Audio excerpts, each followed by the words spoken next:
Muy buenas noches a todos. Desde la Vicepresidencia del Estado Plurinacional de Bolivia queremos darles la más cordial bienvenida y agradecerles por acompañarnos esta noche, honrarnos con su presencia en un evento tan importante.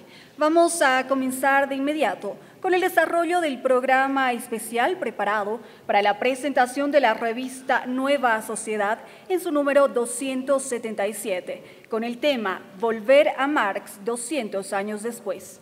Comenzamos informándoles que Nueva Sociedad es una revista latinoamericana de ciencias sociales abierta a las corrientes de pensamiento progresista que aboga por el desarrollo de la democracia política, económica y social de la región. La revista está presente en las bibliotecas de más de 300 universidades e instituciones académicas de todo el mundo. Más de 200.000 artículos son bajados mensualmente de su sitio web y el boletín mensual con novedades es enviado cada mes a más de 20.000 suscriptores. Nueva Sociedad es un proyecto de la FES, que es una institución creada en el año 1925 como legado político de Friedrich Ebert, socialdemócrata y primer presidente alemán, elegido democráticamente. Y tras esta introducción voy a hablarles de Philip Kauper, quien se desempeñó como director residente de la Fundación Friedrich Ebert en Pakistán, esto entre los años 2012 y 2016. Ahora él dirige la oficina de la FES en Bolivia. Ha trabajado y escrito sobre temas de economía política y desafíos de la transformación desde una perspectiva que promueve la democracia y la justicia social. Saludamos entonces la presencia de Philip Kauper, quien nos honra el día de hoy con su presencia. Adelante, por favor, bienvenido.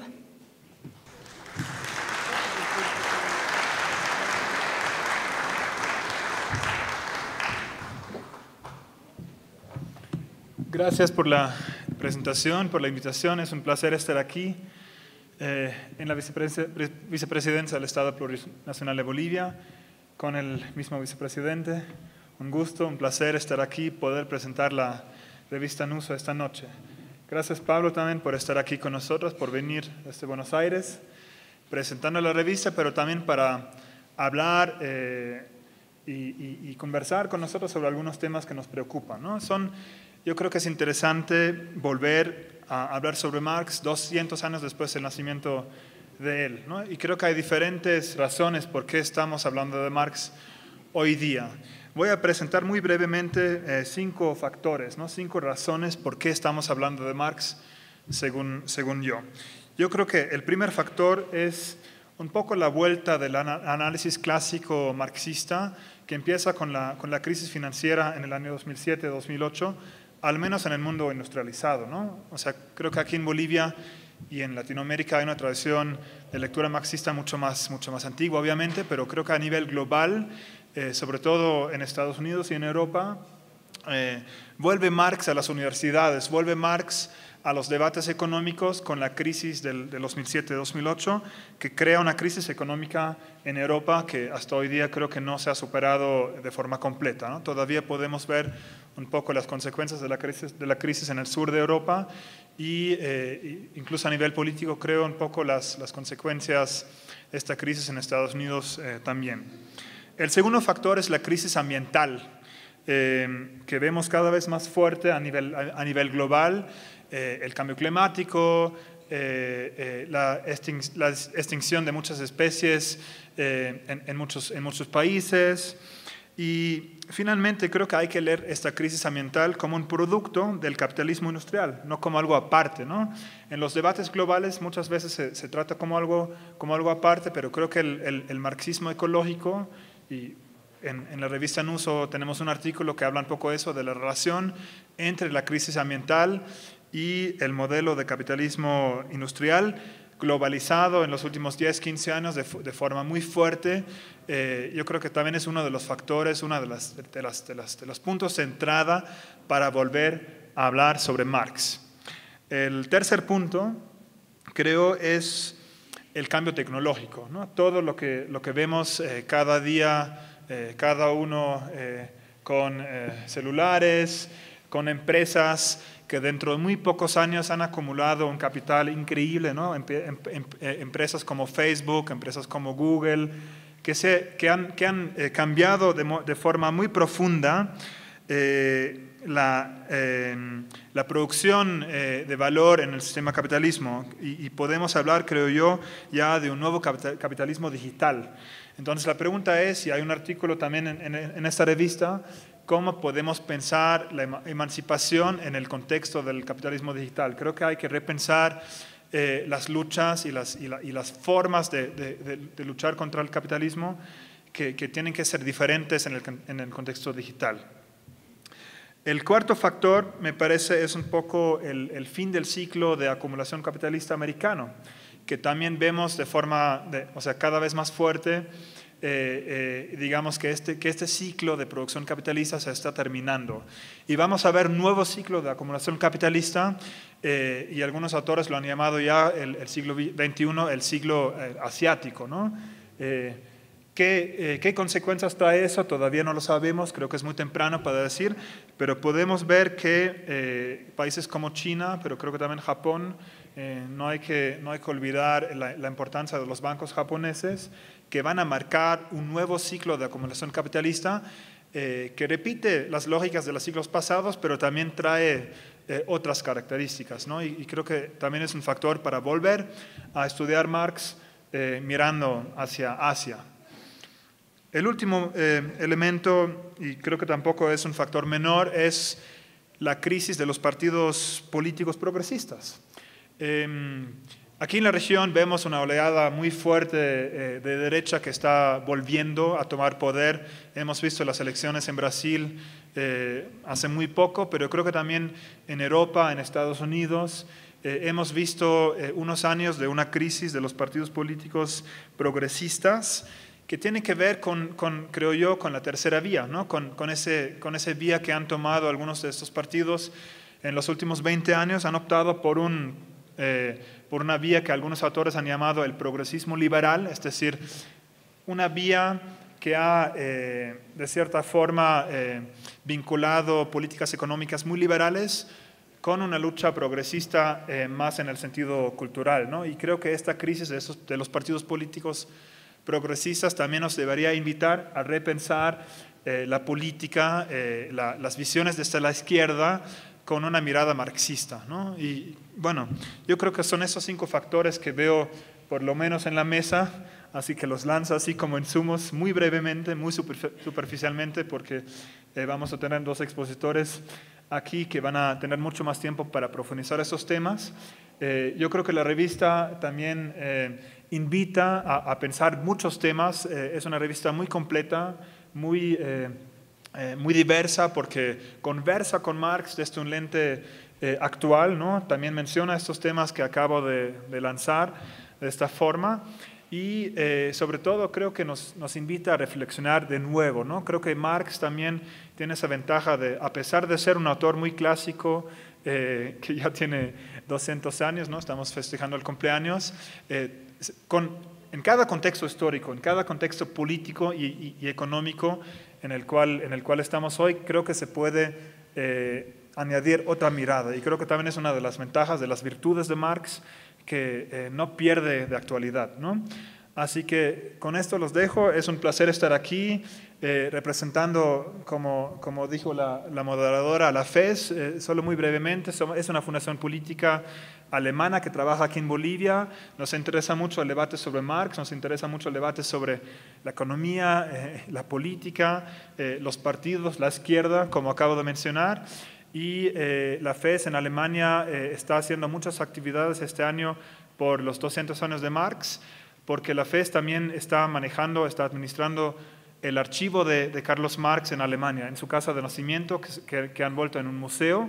Y les invito, si tienen algún día la oportunidad de ir a Alemania, de ir a la ciudad de Treveris, donde está la casa de nacimiento de Carlos Marx. Es un museo y la FES está manejando la casa de Carlos Marx como un museo, hablando sobre todo, o organizando una exposición sobre su vida, su obra y su impacto en lo diverso de lo que era esta persona, Carlos Marx. Muchas gracias y nos deseo un debate muy fructífero y muy interesante.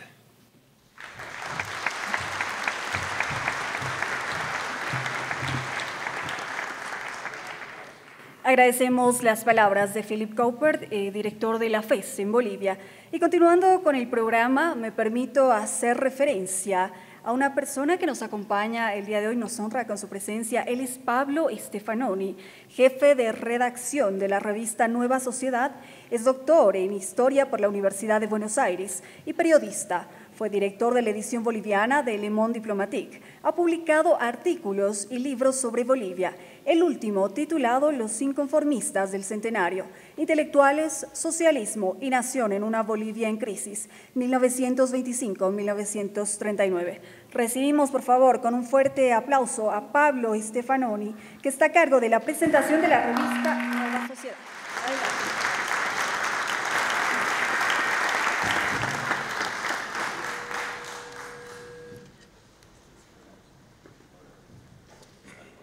Hola, sí, ahora está súper fuerte. Bueno, muchas gracias por la invitación, por compartir este espacio de presentación de la revista, pero más de conversación sobre Carlos Marx, como se decía antes, ahora ya no se traduce el nombre, en este 200 cumpleaños del pensador alemán. Es muy grato estar acá, muchas gracias a la vicepresidencia también por hacer esta actividad en común con la revista. Más que una conferencia sobre Marx, la idea es que esta exposición sea una invitación a la lectura de este número de Nueva Sociedad, pero también de Marx, pensar algunos aspectos, pensar lo que el pensador español Manuel Sacristán se había pensado en un momento, que era la pregunta de cómo se va a leer a Marx en el siglo XXI, que es siempre la pregunta sobre los clásicos, cómo se lee a los clásicos en cada momento, y justamente porque tienen algo que decirnos en cada momento histórico, que son clásicos, que no pierden vigencia y que siempre se puede leerlos con la seguridad de que nos van a decir algo sobre el momento actual, y que pese a haber escrito, en el caso de Marx, en el siglo XIX, en muchas cosas claramente sí son del siglo XIX, pero muchas parece estar hablándonos de problemas, de desafíos, dificultades del momento actual. Nueva Sociedad había publicado un número especial también en 1983, cuando se cumplían 100 años de la muerte, en ese caso, de Karl Marx. Ahora estamos celebrando los 200 años de su nacimiento. Y es interesante pensar un poco cómo cambió el mundo desde 1983 hasta acá. Cómo fueron las conmemoraciones, qué tipo de mundo había en 1983, que explicaba también cómo se leía a Marx o cómo no se lo leía. Y qué mundo tenemos hoy en el cual estos 200 años parecen tener muchísima más repercusión. Es todo un acontecimiento global, incluso en el mundo desarrollado. En 1983, cuando salió ese número de Nueva Sociedad por los 100 años, el mundo era bastante distinto al actual. Todavía existía el comunismo soviético, el comunismo en la estela del régimen de Brezhnev, que acaba de morir poco antes. Era la apoteosis de Juan Pablo II, ese papa que se había vuelto como una cruzada contra el mundo comunista del cual él mismo provenía, el papa polaco que dedicó mucho de su papado a ese combate anticomunista. Era un momento en que los nuevos filósofos, hijos desencantados de mayo del 68, sostenían que Marx había muerto, y era un momento en que América Latina aún vivía dictaduras militares. Eso lo sintetiza bastante bien el artículo inicial de este número que ustedes tienen, o van a tener dentro de poco, de la revista, el artículo de Horacio Tarcus, que plantea ese escenario en 1983. Hoy, a 200 años, es completamente distinta la forma en que se está conmemorando este nacimiento, los 200 años de Marx. Los diarios y revistas del mundo entero sacaron artículos, debates, suplementos, Le Monde, El Time, Newsweek, Der Spiegel. Hay todo tipo de conferencias, debates sobre la actualidad y la vigencia de Marx en un sentido muy distinto al de 1983. Por otro lado, hay una especie de desplazamiento también de esta conmemoración de Marx desde los partidos de izquierda hacia las universidades. En las grandes universidades del centro global se hicieron eventos que están discutiendo la vigencia de Marx. Incluso en China, Philip mencionaba un poco este desplazamiento del capitalismo a China. En China, con esta situación tan compleja para analizar, de una especie de pervivencia del régimen de la revolución maoísta, con una especie de introducción de un capitalismo que puso a China en disputa con la primera potencia global, hubo toda una reivindicación de Marx, e incluso los chinos donaron una enorme estatua a la ciudad de Treveris, que además causó bastante discusión, porque una parte de los partidos de derecha de la ciudad no quería que se colocara ese monumento a Marx en la ciudad natal.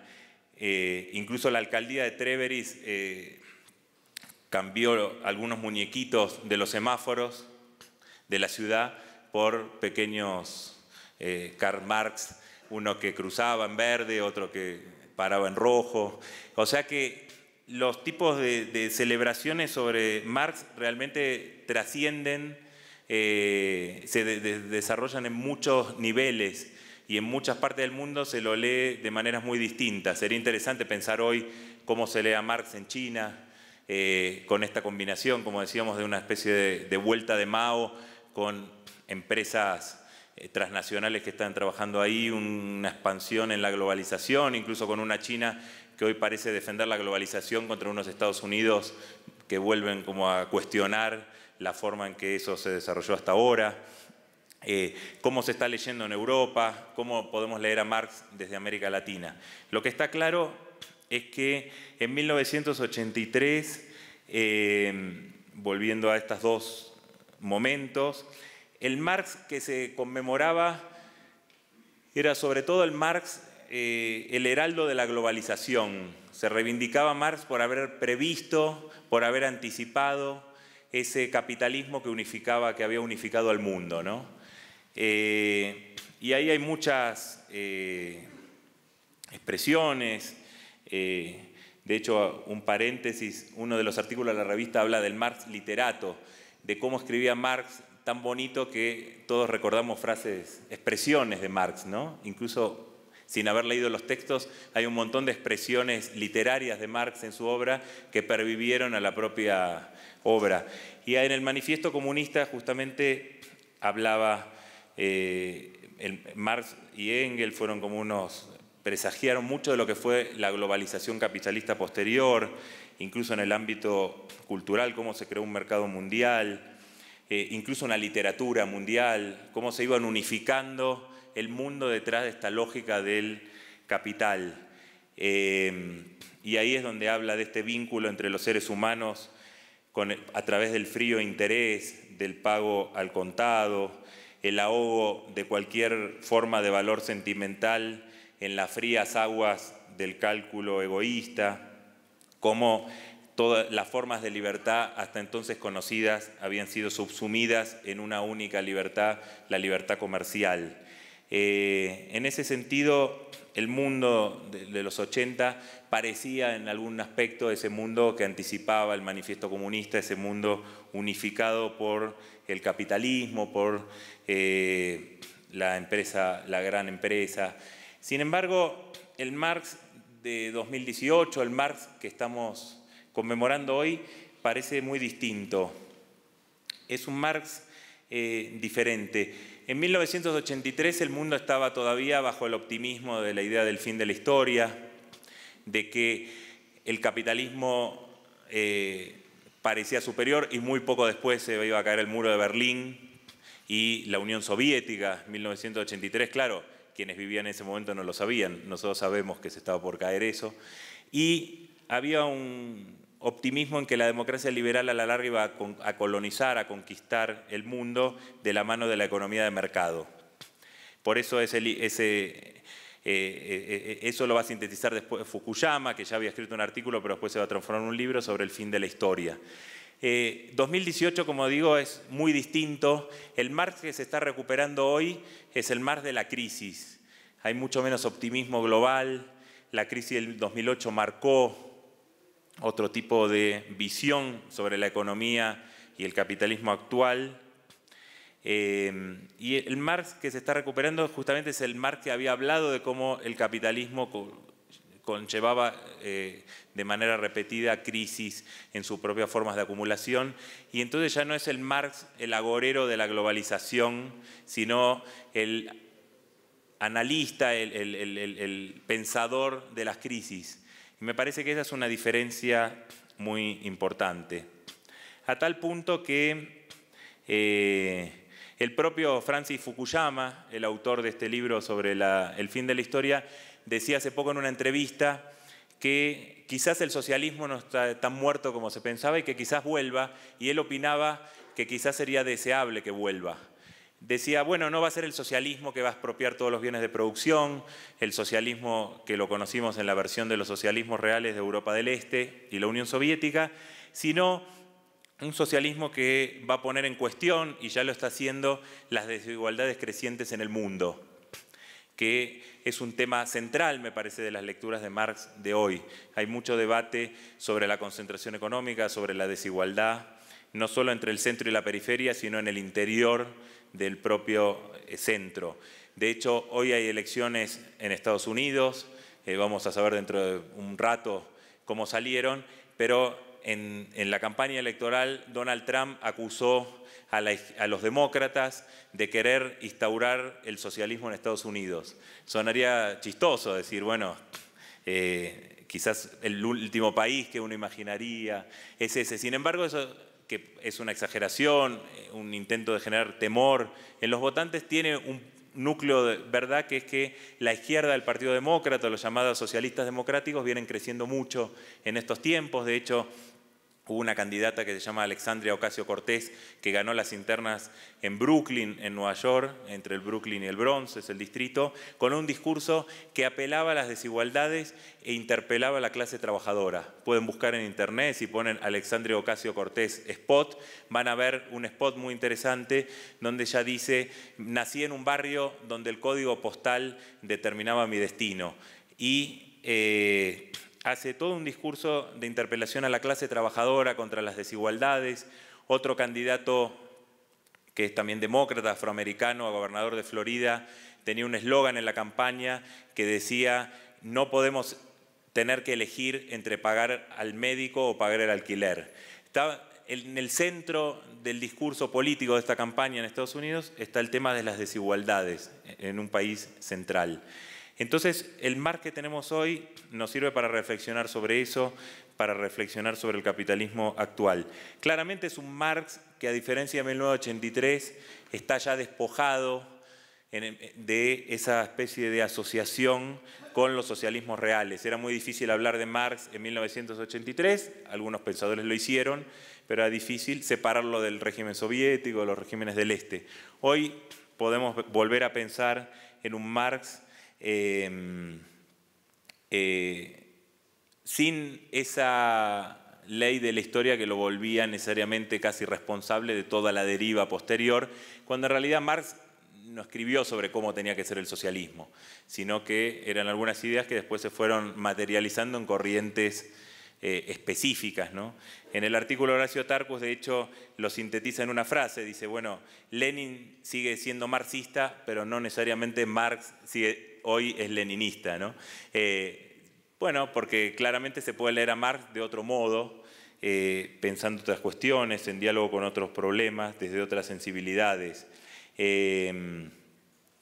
A su vez, Michel Henry, un marxista, había escrito, el filósofo francés, que el marxismo era el conjunto de contrasentidos cometidos sobre Marx, ¿no? Bueno, el marxismo, hubo muchas lecturas de Marx, muchas corrientes que interpretaron a Marx, el maoísmo, el marxismo-leninismo, el trotskismo, el guevarismo, todo el mundo tuvo su lectura de Marx. Hoy, como todas esas corrientes se debilitaron, estamos como volviendo a Marx como Marx, ¿no? Más que al marxismo como tal o a los marxismos. Y esa, por un lado, es una oportunidad, pero también tiene sus problemas. Es claro que hoy volvemos a un Marx más alejado de la idea de revolución proletaria, de revolución socialista, tal como era concebida en otro momento. Entonces, esa es la ventaja y la desventaja también, ¿no?, de las dificultades para pensar hoy el postcapitalismo, la posibilidad de salir de eso. En ese sentido, creo, en relación a algo que decía Philip, creo que una de las lecturas de Marx puede ser un Marx que nos pueda ayudar a pensar un momento del capitalismo, de este auge del capitalismo digital, del capitalismo de lo que ahora se llama la dictadura de los logaritmos, de este capitalismo que fue evolucionando hacia una forma de colonización de la vida y de las subjetividades mucho más que nunca.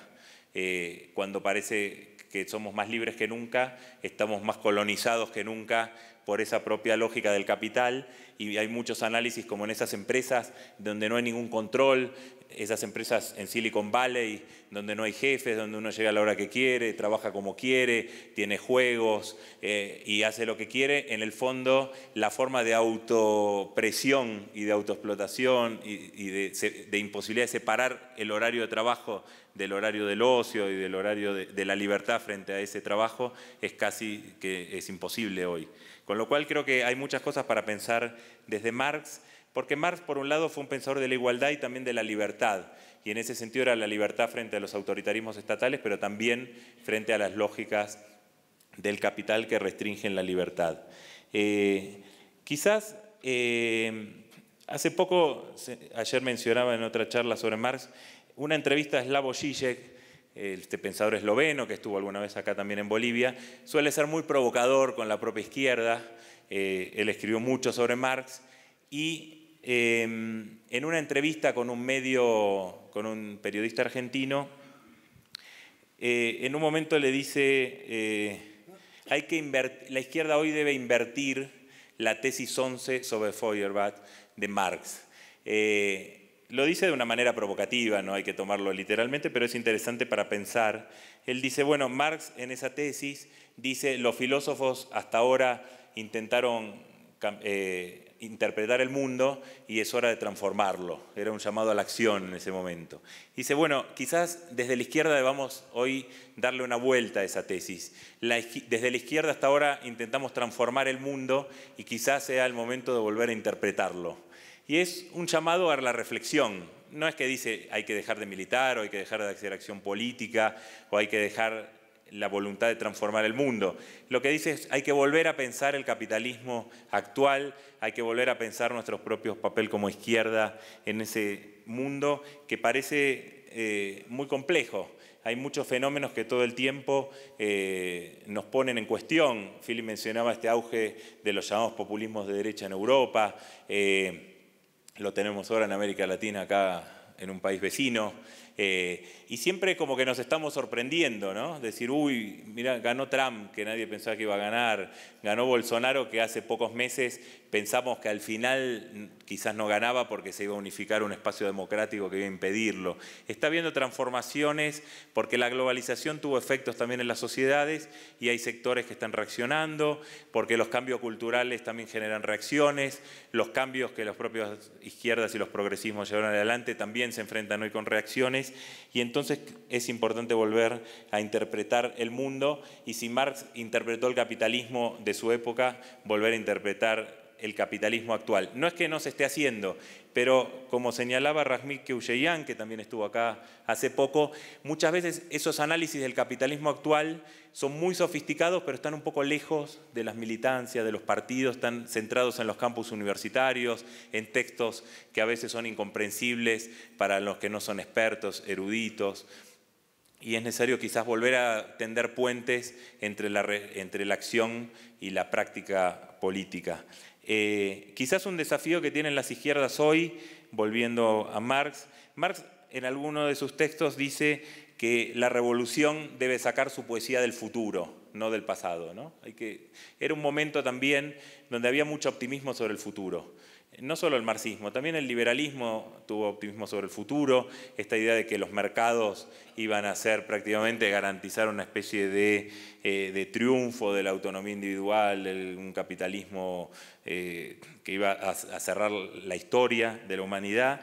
Y también la izquierda tuvo mucho optimismo sobre el futuro, porque pensamos que había leyes, que había, como alguien dijo alguna vez, el viento de la historia sobre las velas, ¿no? Teníamos como que nos ayudaba a avanzar. Hoy nadie cree tener el viento de la historia en las velas, más bien todo dependerá de lo que podamos hacer y eso vuelve más incierto el futuro.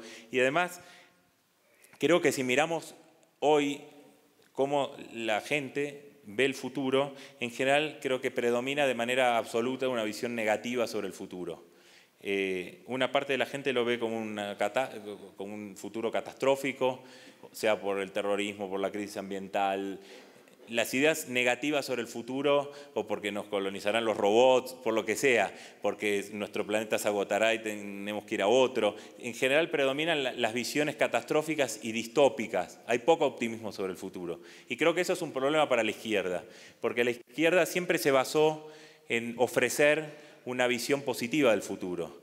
La revolución, el cambio social estaba muy vinculado justamente a sacar la poesía de ese futuro que la izquierda ofrecía. En la medida que el futuro es solo una fuente de temor, me parece que eso abre mucho el paso a estos llamados populismos de derecha, extremas derechas, que precisamente todo el tiempo hacen campaña sobre el miedo al futuro. Miren la de Trump de estos días.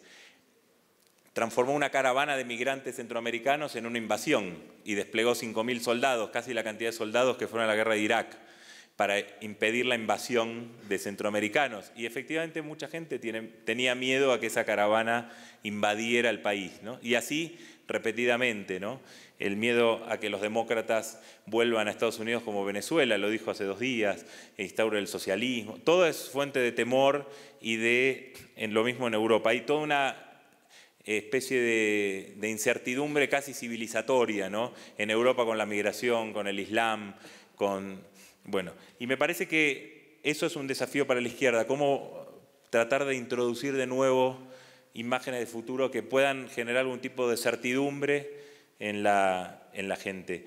En este mundo actual, para cerrar, claramente ya, a diferencia del pasado, Marx no tiene el monopolio, el marxismo, del pensamiento crítico. Hay otras corrientes, Marx dialoga con otros pensadores que están en igualdad de posiciones, ya no se cree tanto en que el marxismo sea una ciencia y todo el resto sea ideología. Marx hoy tiene que dialogar de manera más igualitaria con Max Weber, con nuevos pensadores actuales, con el postestructuralismo, con muchos distintos pensamientos en igualdad de condiciones. Pero lo que es cierto es que si Marx ya no es suficiente para cambiar el mundo, es muy difícil y casi imposible pensar en cambiar el mundo sin Marx. Y en ese sentido, creo que cuando Nueva Sociedad sacó el número en 1983 sobre Marx, los artículos se centran más en Marx y América Latina,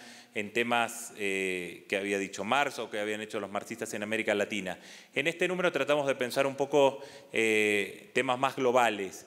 Creo que el desafío de volver a Marx en este momento es un desafío de volver a pensar internacionalmente los problemas que abordamos. Es muy difícil resistir las tendencias profundas del capitalismo desde nuestros países.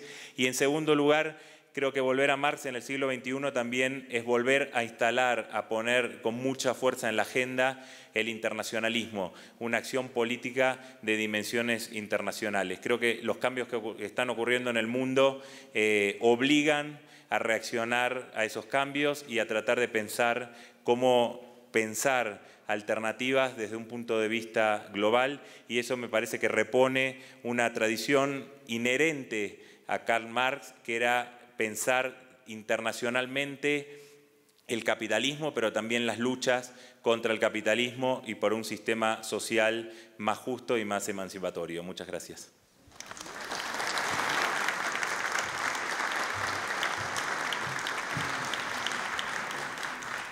Agradecemos a Pablo Stefanoni por la presentación de la revista Nueva Sociedad en su número 277, Volver a Marx, 200 años después. Y a continuación, amigos, escucharemos las palabras de Álvaro García Linera, vicepresidente del Estado Plurinacional de Bolivia. Adelante, por favor. Muy buenas noches a todos, a todas.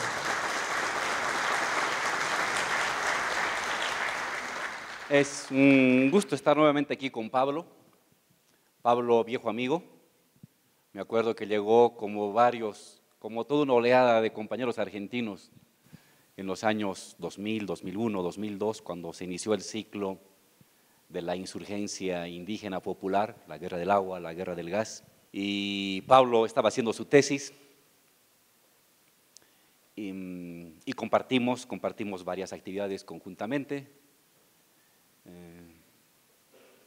Luego mandamos unos artículos y sacamos un premio en Ecuador, el premio Agustín Cueva de Sociología, unos artículos que escribimos ambos, él lo mandó y nos dieron el premio y nos dio mucho gusto. Y luego Pablo estuvo con nosotros hasta el 2006, 2007 y luego se fue a continuar ya el doctorado, se fue a otro tipo de actividades. Es un amigo que conoce Bolivia, ha escrito mucho sobre Bolivia, es un viejo marxista, lo conocí como marxista, ahora más amplio, con otro tipo de lecturas, pero siempre con una densidad y profundidad. Y muy contento de que ahora esté dirigiendo Nueva Sociedad, desde años atrás.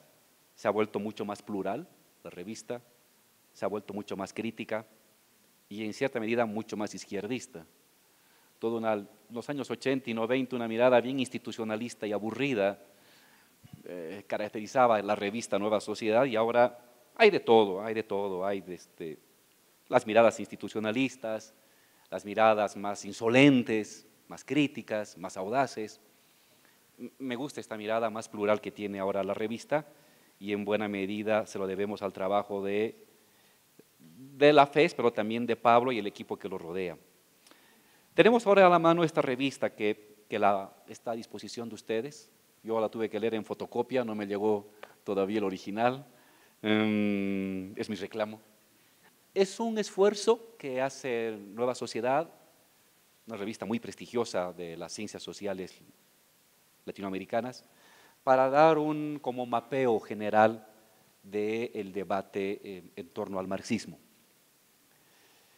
Y claro, la pregunta inicial que recorre todo el texto y que está en las reflexiones del director de la FES y de Pablo es ¿por qué otra vez Marx? ¿Por qué hablar nuevamente de Marx? Ya estaba enterrado, es un barbón que vivió hace 200 años. ¿Por qué darle importancia a unos tipos que escribieron para otra realidad, otro momento, otro continente, habiendo lecturas más importantes, más actuales? ¿Por qué? Y ciertamente tiene que ver con las características del momento actual, ¿no? Es la salida de los tiempos de la derrota. Los años 80 estuvieron marcados para la izquierda mundial por la derrota. Hayamos o no hayamos compartido las lecturas más o menos estalinistas, más o menos maoístas, no importaba, basta con que, si ese celular podían apagarlo por ahí, luego bailamos. Entonces, en esos años 80 y 90 venía el derrumbe de la Unión Soviética, la caída del muro de Berlín. Y por mucho que desde las izquierdas decíamos no era el verdadero socialismo o fue un traidor Yeltsin, no importaba lo que dijéramos. El hecho es de que se derrumbó y que lo que fungía como una especie de luz, de esperanza, de horizonte emancipativo, del lugar donde se estaban comenzando a realizar las utopías de obreros, de campesinos, de intelectuales, se había caído, había sido derrotado por Reagan, había sido derrotado por el libre mercado. Y eso tuvo un efecto devastador en la academia, en los partidos de izquierda, y se notó en Bolivia, ¿no? En los años 70 se leía El Capital, se leía textos marxistas, los libros de Marx circulaban, los debates marxistas en los sindicatos, en la academia, en los grupos sociales, era muy intenso. Y en los fines de los 80 y 90 era un desierto, los marxistas eran unos marginales. Quien llevaba un libro del Capital a la universidad lo veían como una persona arcaica, que tenía viejas añoranzas pasadas de moda, porque lo que ahora estaba de moda era el libre mercado, la globalización, el fin de la historia, la economía, la política de pactos. Y eso sucedió en el mundo entero, y uno de los textos de Nueva Sociedad que analiza Marx y la historia hace referencia a eso, de cómo en los años 60 y 70 en el mundo entero había una fuerte presencia del marxismo en la academia, en las reflexiones, en los debates, en el mundo sindical, y en los años 80 y 90 vino todo un repliegue terrible, y los marxistas más conocidos se replegaron a unas pequeñas cátedras olvidadas en alguna universidad de los países, y las referencias en el mundo sindical y político cada vez eran más marginales porque estaban de moda otro tipo de categorías, libre mercado, globalización, management y todo ese tipo de ideas fuerza que parecían dominar el mundo. Cuando uno ve lo que pasó con los althuserianos, por ejemplo, o los gramscianos, tanto en América Latina, en México, o en Bolivia, o en Argentina, pero también en Francia, o en las universidades norteamericanas, eran profesores que quedaban ahí como en una marginalidad absoluta. Rancière, Balibar, Badiou, los herederos del estructuralismo.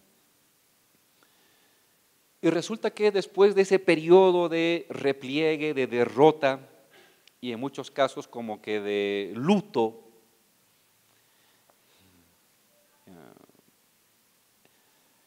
en los años 2000 para adelante comienza a haber un resurgimiento nuevamente del debate marxista. ¿Y por qué otra vez Marx? Porque en cierta medida Marx es un profeta de la crisis, y hay su fuerza atractiva, su fuerza conmovedora. Marx nos habla de las crisis económicas, de las crisis de acumulación, de la crisis de la tasa de ganancias, de las crisis y transiciones tecnológicas. Es decir, Marx es una persona que armó todo un aparato muy complejo, muy lógico, muy fuerte, para explicar la tendencia recurrente de la sociedad moderna a las crisis. Y en ese sentido es un autor que se vuelve atractivo porque los que estaban de moda en los años 80 y 90 eran autores que hablaban de el fin de la historia. Se habían acabado los debates, se habían acabado las contradicciones, se habían acabado las opciones de mundo, y lo que iba a dirigir el mundo era el libre mercado, la globalización y la democracia representativa. Entonces, el mundo se había acabado la historia, porque la historia en la lógica hegeliana se movía a través de contradicciones. Pero si ya no hay la contradicción, quiere decir que la historia se acabó y que simplemente hay que esperar de que las sociedades, las personas, poco a poco vayan tomando razón y se adecúen a este lineamiento del libre mercado, globalización y democracia representativa. Y resulta que el siglo XXI amanece con problemas. América Latina primero, viene el quiebre latinoamericano como una especie de adelanto de lo que iba a suceder en otros países. Luego la crisis toca las puertas de Europa, toca a Grecia, toca a España, toca a Italia. Luego la crisis se expande a la economía. Esta economía de libre mercado, de globalización infinita, presenta una fisura. Año 2008, caen las bolsas de valores, viene la crisis de la financiarización de actividades económicas, viene el debate sobre la crisis ecológica, viene el debate de que es insuficiente este mundo para satisfacer las necesidades bajo el ritmo del consumo norteamericano al conjunto de millones de personas. Y entonces, ¿quién es el autor que había reflexionado sobre la crisis? Marx. Entonces, nuevamente hay un regreso a partir de los años 2000, 2005, en la academia, en el debate político de Marx. Y evidentemente, como reflexiona Pablo, es un regreso a Marx distinto al Marx que habíamos conocido en los años 80 o en los años 70, de un Marx que nos definía el horizonte inevitable, el socialismo, la dictadura del proletariado. El Marx que renace en los debates de los años 2000 es un Marx de la crisis, de las luchas, de las incertidumbres, de las contradicciones, y evidentemente no es un Marx mucho del futuro. Cuando hoy se lo lee a Marx no tanto pronosticando lo que va a venir a futuro, el socialismo, el comunismo, sino es un Marx que devela la crisis de acumulación, crisis de tasas de ganancia, crisis del régimen ambiental, crisis del régimen laboral, crisis del sistema tecnológico, en fin. Y ese es el atractivo que provoca ahora Marx. Porque es el hombre de la crisis, en sus distintas dimensiones: crisis civilizatoria, crisis ambiental, crisis económica, crisis tecnológica. Pero en el fondo crisis, algo anda mal. Los límites de la sociedad moderna. Hay un regreso a Marx como el gran lector, el gran escudriñador de los límites de lo que hoy funciona, de los límites de lo que hoy existe. ¿Será un límite temporal? ¿Será un límite final? Es parte del debate, pero el mejor autor para este momento es justamente Marx. Frente a lecturas que habían naturalizado el régimen capitalista, Marx te viene a decir: un momento, el capitalismo no es ni natural, ni inevitable, ni es el fin de la historia. El capitalismo es un régimen contingente, con problemas, con contradicciones y finito. ¡Ah, caray! Es un autor que vale la pena revisarlo en esta mirada de la contingencia, de la finitud y de la contradicción que presenta el capitalismo. Hay un conjunto de textos en la revista Nueva Sociedad que vale la pena revisarlos. Da una panorámica general de los distintos debates. Quizás la mirada más enciclopédica, más totalizante es la de Tarkus, que es el texto inicial, que nos da una mirada del estado de situación del marxismo contemporáneo, la diversidad de los lugares donde se está produciendo la reflexión, la diversidad de los temas, aunque hace también una observación crítica. Nos dice Tarkus, hay un renacimiento del marxismo, pero muy académico. Especialmente en el mundo europeo y norteamericano hay un renacimiento del marxismo, pero centrado en las cátedras, en las academias. Y la relación con partidos políticos o con movimientos sociales es muy débil. Que eso justamente caracterizó al marxismo del siglo XX. El marxismo, el austromarxismo, la socialdemocracia europea, el despertar de los partidos comunistas en los años 10, 20, 30 del siglo XX, tuvo un vínculo con la academia, elaboraciones muy sofisticadas, como la de Lukács, por ejemplo, pero también tuvo un fuerte vínculo con partidos políticos de izquierda, socialistas, marxistas, y con movimientos sociales, fundamentalmente el movimiento sindical, cosa que hoy, en este renacimiento de los debates marxistas, no se ve. Y ahí vería Tarkus uno de los límites de este regreso a Marx 200 años después de su nacimiento. Hay un otro texto dedicado a la parte económica de Lampa, que trabajó en CEPAL, o Abeles, ¿no? Es una mirada muy rápida de las corrientes económicas del siglo XX,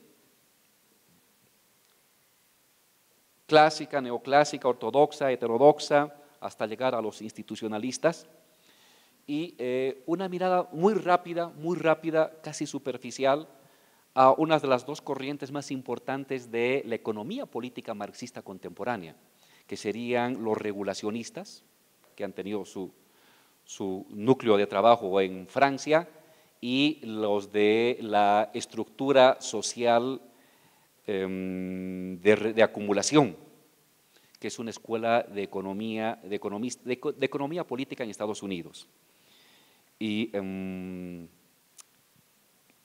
a esta lectura yo quiero acotar de que quienes le metan al ámbito de las lecturas marxistas de economía no se olviden de estos autores, porque introdujeron unas categorías muy fuertes, muy potentes: régimen de acumulación, régimen de regulación, y al incorporar régimen de regulación hacen algo que le falta en la economía, que es incorporar a la economía clásica, que es incorporar el Estado, las relaciones laborales y el proceso de trabajo en el ámbito de la acumulación del conjunto del capitalismo. Y eso hacen los regulacionistas, Boyer, Aglietta, Coriat, en fin, introducen la categoría de Fordismo, postfordismo, que son muy útiles para entender cómo ha ido transformándose la economía del capitalismo, no solamente en términos financieros, sino en términos de su estructura laboral.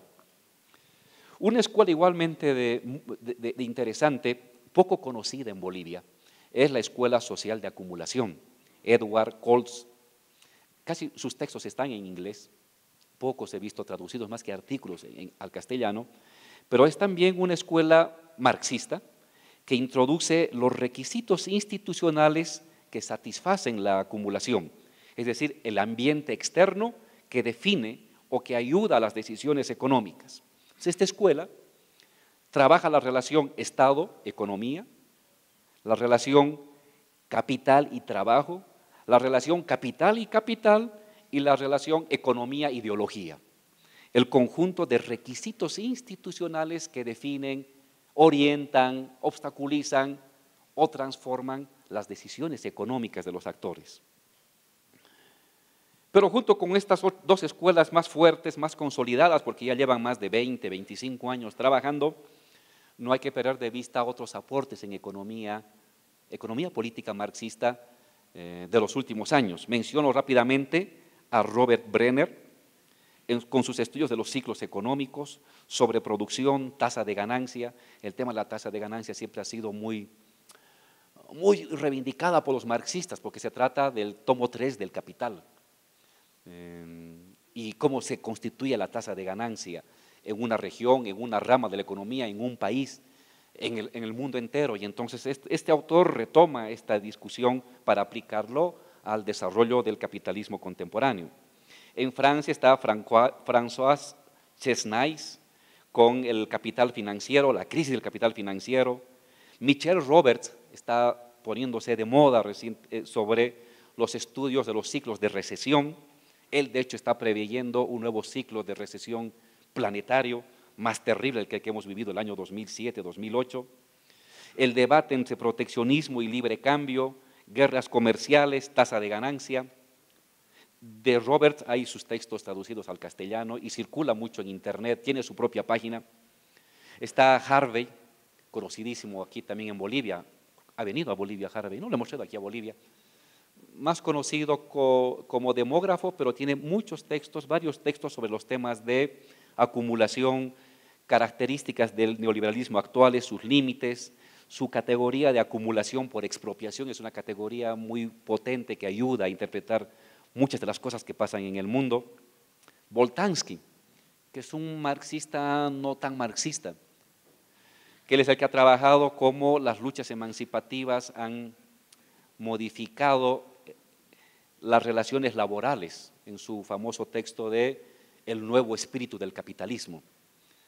Recogiendo a Weber, él estudia cómo las luchas sociales obreras de los años 60 fueron los que constituyeron a la larga las condiciones de la flexibilización laboral y todo el régimen de relaciones laborales neoliberales. Y un autor también poco conocido, pero muy útil para entender cosas que están pasando en las últimas semanas, últimos meses, es un Wim Dierkensen. Trabaja globalización, continentalismo. Él estudia por qué hay esta pelea entre republicanos y demócratas, entre la corriente, la demócrata globalista y la trumpista continentalista. Una mirada más continentalista del capitalismo frente a una mirada más globalizada del capitalismo, asociado a cierto tipo de empresas, a cierto tipo de actividades. Estudia al día las peleas de la crisis del sistema monetario, los conflictos entre China y Estados Unidos, entre Rusia, China, la ruta de la seda, la modificación de la geopolítica mundial. Es una persona muy interesante de leer y desde un punto de vista marxista no es muy conocido, pero yo lo recomiendo como una persona que da muchas luces para entender los problemas económicos actuales, contemporáneos de la última década. Están los textos de Gérald Duménil, Dominique Lévy, sobre ciclos económicos, sistema financiero, crisis del neoliberalismo. El mismo compañero del presidente griego, Kostas Lapavitsas, que se ha vuelto en una vedette de la economía contemporánea, da cursos por todas partes. Él fue el ministro de Economía del presidente Tsipras. Se peleó con él y ha escrito mucho sobre lo que pasó con Grecia, su pelea con la Unión Europea, su pelea con las decisiones de la región, de lo que pasaba a nivel europeo, y él trabaja el tema de la financiarización de la economía contemporánea. Está Leo Panish sobre la hegemonía de Estados Unidos dentro de la globalización. Está Pierre Salama, que estudia desde hace tiempo atrás las economías latinoamericanas y últimamente ha hecho un estudio muy interesante de lo que ha sucedido con la economía brasilera en tiempos de Lula y de Dilma Rousseff, la crisis que ha sucedido en Brasil, el tema de la devaluación, el tema del incremento salarial y los efectos que genera en el resto de la economía.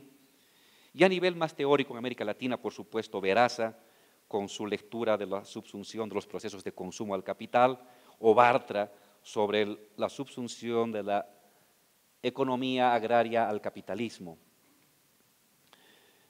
Otro de los textos es de Enzo Traverso sobre la historia, que les comenté hace un rato, que justamente hace esta periodización del marxismo, el ascenso, la derrota, y él dice, en historia aún no hemos salido de la derrota, porque de la gran hegemonía de historiadores marxistas en los años 50, 60 y 70, con la Escuela de los Anales en Francia, la historia desde abajo de Hobsbawm y Thompson, los estudios culturales de Stewart y Holt, los estudios de los ciclos económicos con Wallerstein, Ajigi, o de los subalternos con Guha, que predominaron en el análisis de la historia del mundo. En los años 90 y 2000 está caracterizado por un vacío que aún no ha sido recuperado en el ámbito de los estudios históricos y de la historiografía contemporánea. Él plantea una manera de salir de esa derrota, abandonar las lecturas teleológicas, las lecturas voluntaristas y asumir la historia como un laberinto, como contingencia y siempre buscando visibilizar la palabra de los olvidados de la sociedad y del mundo. Un texto que se esfuerza por reflexionar al Marx político es el de Luban, Marx en la República de Marx, e intenta hacer una lectura republicana de Marx, no en el sentido que usamos aquí en Bolivia, sino en el sentido de ausencia de dominación. Esa es la lectura, digámoslo así, republicana de Marx. Pero está claro que deja de lado, y esa es una observación que hago al artículo, el gran desarrollo en teoría política y en sociología política que hay en Marx y de marxistas contemporáneos. En el caso de la constitución del sujeto revolucionario en Marx, los manuscritos del 44, lucha de clases del 48, la guerra civil en Francia, los modos de subjetivación, la guerra en España, temas de colonialismo, de la nación, identidades difusas, la constitución de la identidad campesina que están en los textos de Marx, y por supuesto la parte más fuerte del Estado y los límites que está en el capítulo primero del Capital, en el capítulo de la mercancía, donde está toda esta lógica del fetichismo de la mercancía y en general del fetichismo de la sociedad y en particular el fetichismo del Estado. Pero en ciencia política, por supuesto, hay muchos autores y ahí sí que el marxismo tiene una diversidad de entradas contemporáneas, Negri y Hart, con los efectos de la globalización en las luchas sociales, los nuevos sujetos de la emancipación, el debate sobre los bienes comunes, aunque el texto de Marx sobre asamblea no ha sido publicado al castellano, está en inglés, ya ha sido publicado hace 3 años, a ver si la FES lo traduce para leer a Negri y a Hart en su texto de asamblea, que trabaja toda esta idea de lo comunitario y de los bienes comunes. Están los textos de Balibar, el Balibar ya resucitado de los años 2000, con sus estudios sobre la nación, sobre ciudadanía postnacional, sobre migración. Los textos de Badiou, del filósofo Badiou, sobre el sujeto, sobre el acontecimiento. Está de moda recientemente en Europa los aceleracionistas. No hay autores muy deslumbrantes, pero es toda una corriente que dice, son marxistas, ellos dicen, la clave ahora es acelerar los procesos económicos capitalistas. ¿Por qué? Porque eso va a visibilizar las contradicciones, los límites del capitalismo.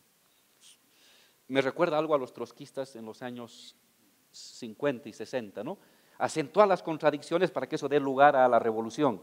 Claro, con un lenguaje más filosófico y sofisticado, los aceleracionistas han hecho todo un manifiesto sobre el aceleracionismo, que es una nueva corriente marxista. ¿Qué? Eso sí está en español y hay textos sobre estos cumpas disponibles. Y por supuesto hay que mencionar a Zizek, no tanto porque es portador de una teoría, sino como es un deconstructor de certezas y de certidumbres, que es bueno para un marxista. Todo lo que crees te lo derrumba y te dice, ahora hay que inventar otras creencias para volverlas a derrumbar, como una especie de catarsis de todos los errores y las derrotas que hayamos tenido anteriormente.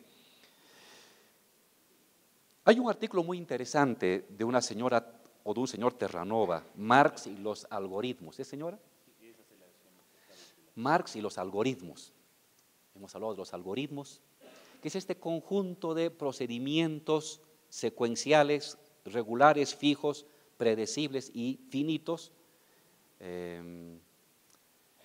que se establecen para obtener un resultado.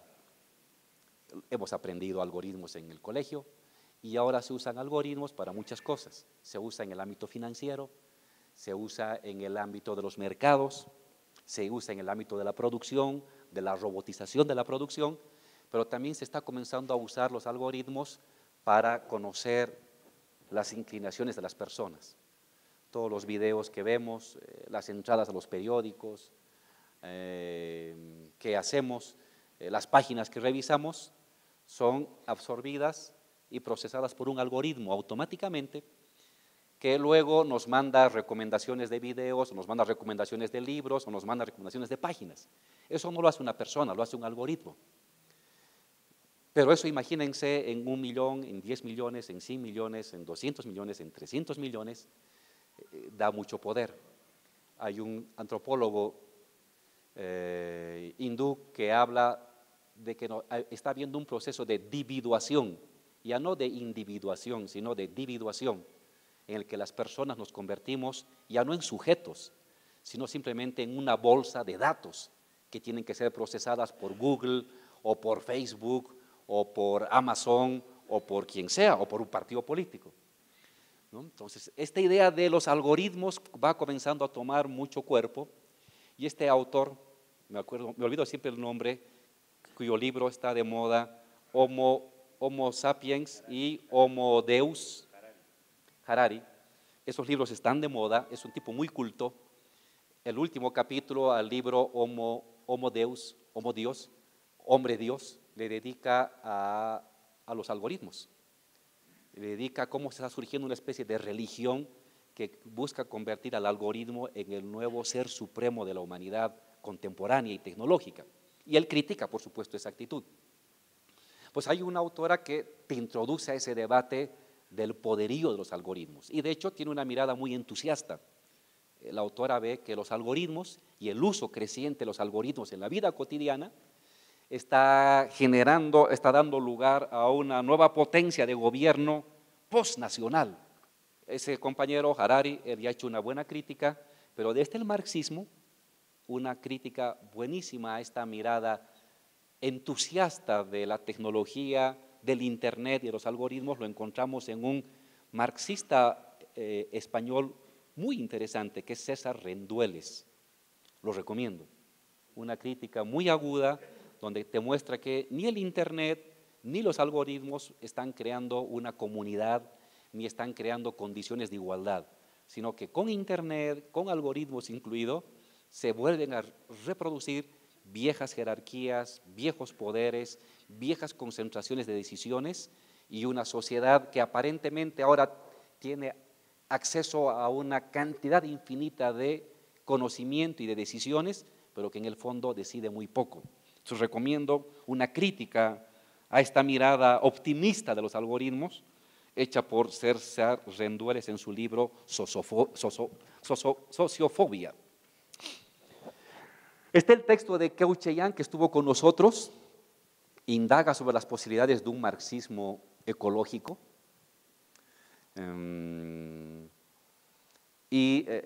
La hipótesis es bien simple.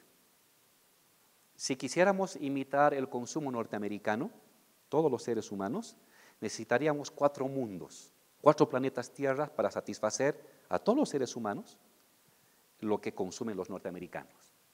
Entonces está claro que eso es imposible. Entonces hay que comenzar a definir necesidades vitales y necesidades no vitales. ¿Cuáles son esas? ¿Y quién decide lo que es vital y lo que no es vital? Es un gran debate para el marxismo y hace este reto. Este es un debate que cada vez va a ser más intenso porque el planeta ya no alcanza, todos los recursos del planeta no alcanzan para satisfacer, entre comillas, necesidades, si suponemos que lo que los norteamericanos consumen son satisfactores de necesidades. Entonces dice ahí el marxismo tiene una gran beta para trabajar en esta lógica de un marxismo ecológico que responda a esta preocupación, que responda a esta crisis.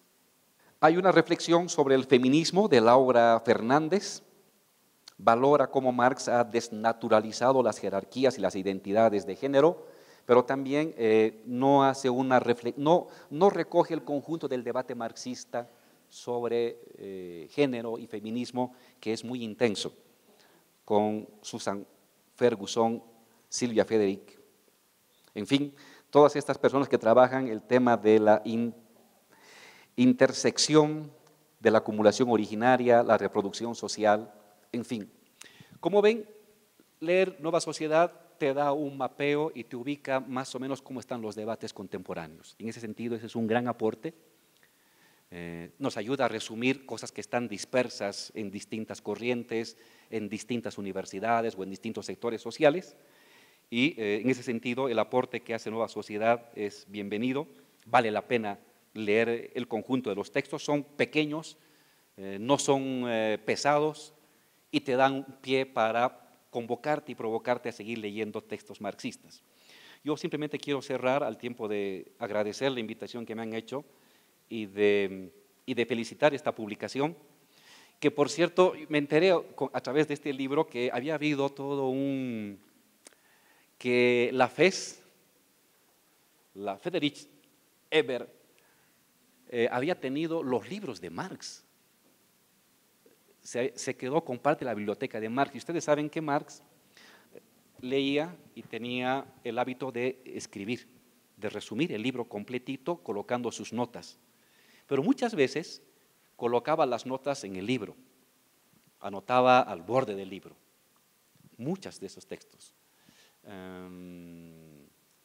Varios de esos han sido publicados. Y centenares de libros tiene Marx así, anotado con notas al borde de los libros. Y muchos de esos libros que se perdieron, en fin, están en Alemania, están en la casa de Marx. Esos no van a estar, creo, en la Marx-Engels Gesamtausgabe en la segunda versión. Y vale la pena a los estudiosos y así a los alocados con el texto de Marx, vale la pena ir a visitar esa biblioteca.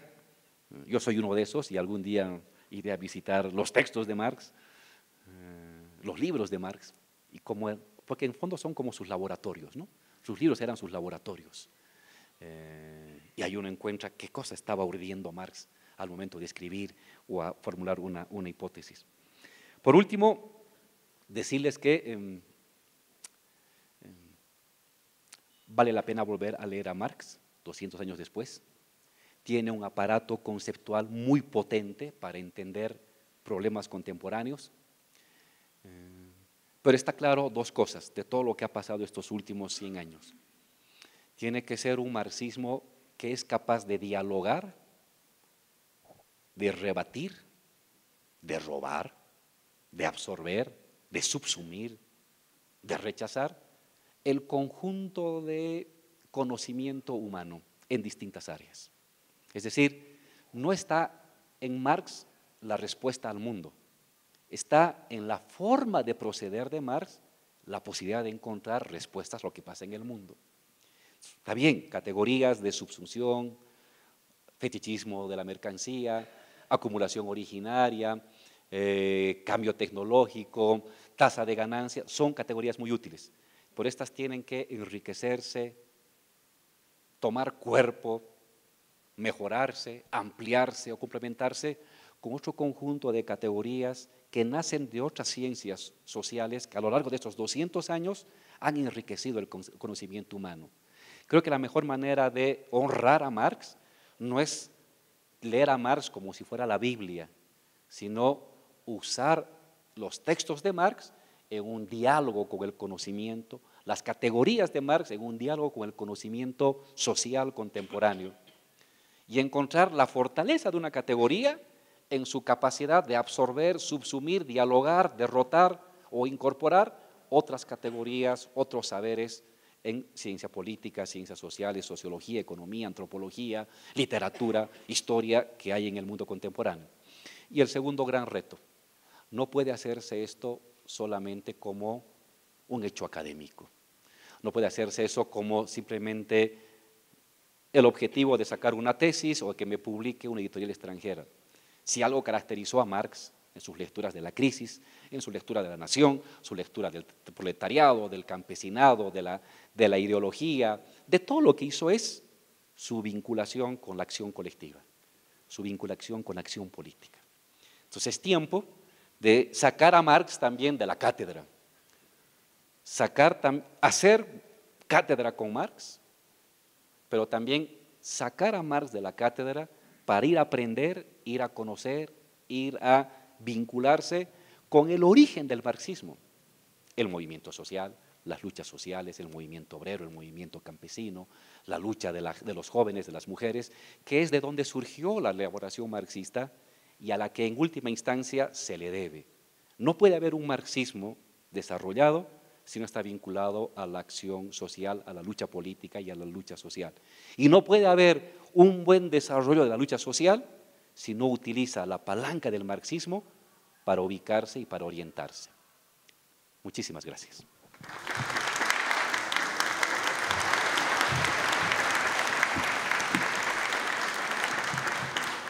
Han sido ustedes muy gentiles por su atención. Muchas gracias. Permiso, buenas noches.